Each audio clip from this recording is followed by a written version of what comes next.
জামায়াত ইসলাম, তাকে ট্রাই করে দেখা যায়। আমার জামায়াত উত্তম, কারণ বিএনপি এরকম একটা দল, তারা একটা সুস্থ সন্ত্রাসী দল, তাদের মতো একটা মানে নিকৃষ্ট দল এই দেশে যদি সরকার হিসাবে আসে, তাহলে দেশ কোথায় যে চলে যাবে এটা কেউ বলতে পারবে না। কারণ তারা এরকম একটা দল, তারা ক্ষমতা আসার আগে মানে এরকম চাঁদাবাজি, মানুষ মাইরা ফলাইতেছে, চাঁদাবাজি করতেছে, যেভাবে মানে দেশটাকে উৎপাত করতেছে। তাদের যদি ক্ষমতা দেওয়া হয় তাহলে তারা দেশ বেচা ফলাবে। তাদের কোনো বিক্রি হলো হিটজ্ঞান, তাদের হিটজ্ঞান নেই। তারা দেশ কখন বেচা ফলাবে তারা নিজেও জানে না।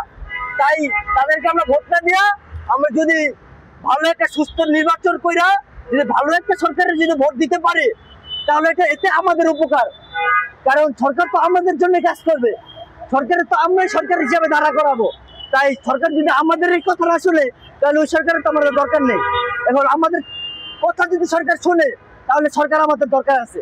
এখন এত কিছু তোমরা করতেছো নিজের জন্য, তোমরা জনগণের জন্য কি করছো? তোমরা তো সরকার হয়ে শপথ করছো যে আমরা জনগণের জন্য নিজের জান দিয়ে দিব। হ্যাঁ, শপথ করছো জনগণের জন্য নিজের জান দিয়ে দিব, এখন থেকে জনগণের জান নিতেছো। তাহলে এটা কিরকম বিচার হলো না? তুমি তো ওয়াদা ভঙ্গকারী, তাহলে তোমার আল্লাহ পছন্দ করবে না, কোনো সময় না।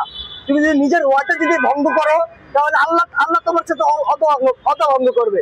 তাই সঠিকভাবে আর সুস্থভাবে মনে করেন ওয়াদা দিয়ে ওটা রাখতে হয়। তাই তুমি যদি সরকার হওয়ার আগে ওয়াদা করো, আমি সবকিছু ভালো রাখবো, দেশের মানুষকে সুস্থ রাখবো বা দেশের মানুষকে অনেক ভালো রাখবো, তাহলে তুমি ঠিক আছো। তাহলে আমাদের দেশটা একটু আগানোর চিন্তা ভাবনা আছে। এই যে এতগুলো কান্ট্রি, শ্রীলঙ্কা আমাদের দেশের কয় বছর আগে স্বাধীন হয়েছে? শ্রীলঙ্কা আছি কোন পর্যায়ে আছে, আমরা কোন পর্যায়ে আছি? আমরা কোনো নামগন্ধ আছে? আমাদের দেশে কোনো নামগন্ধ নাই, কারণ তারা আবার এখন অনেক উপরে উঠে গেছে।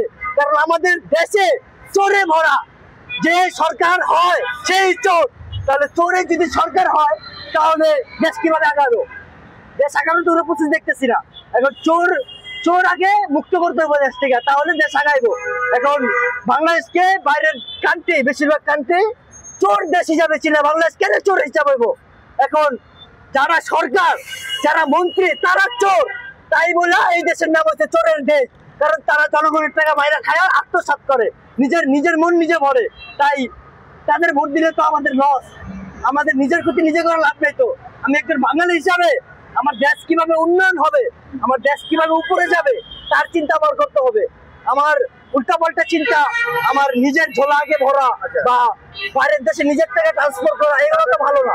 উন্নয়ন হবে কিনা আমি জানি না, কিন্তু চেষ্টা করে দেখে যায় তাদেরকে ভালো বানানো যায় কিনা, তারা হয়ে কিনা তাও জানি না।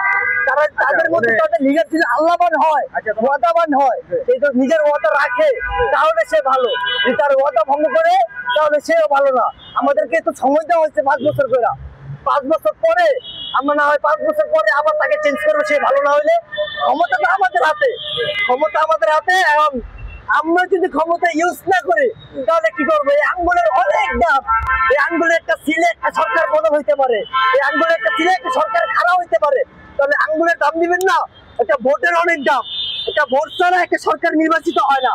তাই একটা ভালো মানুষকে ভোট দেন আপনারা, ভালো মানুষকে ভোট দিয়ে একটা ভালো সরকার নির্বাচিত করে। জামায়াত ইসলাম, তাকে ট্রাই করে দেখা যায়। কারণ বিএনপিকে আমরা সবাই দেখছি, তারা যে কোন সন্ত্রাসী দল, তারা নিজে পরিচয় দিছে।